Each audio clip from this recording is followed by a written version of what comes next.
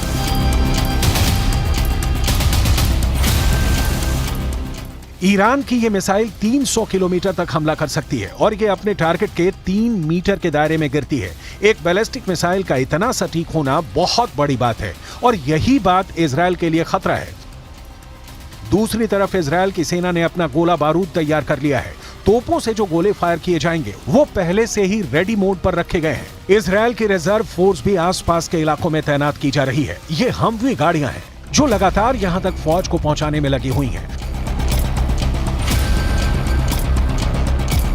2006 के बाद इस बॉर्डर पर इससे ज्यादा तनाव नहीं देखा गया है और अब हिजबुल्लाह की वार्निंग के बाद सबकी नजर ईरान पर भी है और उसके एक दोस्त सीरिया पर भी है। इजरायल ने गोलान की पहाड़ियों पर भी टैंक पहुंचा दिए हैं। ये जगह सीरिया का हिस्सा थी, लेकिन 1967 में युद्ध के बाद इजरायल ने सीरिया के इस हिस्से को अपने में मिला लिया और तभी से ये इलाका इजरायल के कंट्रोल में है। देखा जाए तो इस वक्त पूरे पश्चिम एशिया में युद्ध की चिंगारी पहुंच चुकी है। इजराइल से लेकर गाजा और गाजा से निकली ये आग अब लेबनान पहुंच चुकी है। चिंगारी सीरिया और ईरान में भी नजर आ रही है।